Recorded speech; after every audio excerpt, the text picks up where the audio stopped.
এখন ক্লাস 10 এর ইংলিশে প্যারাগ্রাফ রাইটিং সম্পর্কে আলোচনা করছি। হ্যাঁ, তোদের টেক্সট বইয়ের পেজ নাম্বার 30 তে 16 নাম্বার এই যে প্যারাগ্রাফটা এটা বলছি, ঠিক আছে?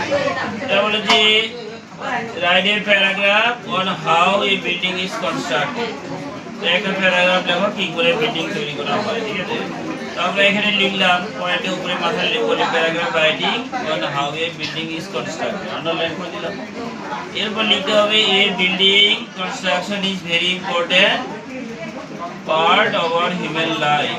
হলো, তো বিল্ডিং তৈরি করা আমাদের মানব জীবনের জন্য খুব গুরুত্বপূর্ণ অংশ। বিল্ডিং এ যদি থাকি আমরা আনন্দ থাকে, ঠিক আছে? কাজে করে থাকলে কোনো আনন্দ থাকে না। এইবারে এইটা পয়েন্ট আছে, ওটা আমি এক্সট্রা পয়েন্ট দিলাম বাইরে থেকে, এটা রোমাঞ্চকর পয়েন্ট দিতে হয়। এবারে বলা আছে drawing of a plan by building by the architect. ইঞ্জিনিয়ারের দ্বারা প্রথমে একটা ড্রয়িং করে নিতে হয় যে আমি বিল্ডিংটা এরকম বানাবো, ওখানে কিচেন থাকবে, ওখানে বেডরুম থাকবে, ঠিক আছে? প্ল্যান করে নিতে হয়। তো ওটার জন্য লেখা হয়েছে for this purpose at first a plan of the proposed building is drawn by the architect. এই দেশে ইঞ্জিনিয়ারিং দ্বারাই ওই বিল্ডিংটার একটা প্ল্যান বা ছবি এঁকে নেওয়া হয়, ঠিক আছে? তারপর পয়েন্টটা আছে getting the plan sanction by the corporation আর মিউনিসিপাল অথরিটি। তারপর ওই ছবিটা যেটা আঁকা হয়েছে কর্পোরেশন বা মিউনিসিপ্যালিটি আছে সেখানকার অফিসারের দ্বারা ওটাকে স্যাংশন করে নিতে হয়, মঞ্জুর করে নিতে হয়। ওরা যদি বলে ঠিক আছে তাহলে তখনই বিল্ডিংটা করতে পারবো, ঠিক আছে? তো ওটার জন্য আমি লিখেছি that drawn plan is then get sanctioned by the corporation or municipal authorities, ঠিক আছে?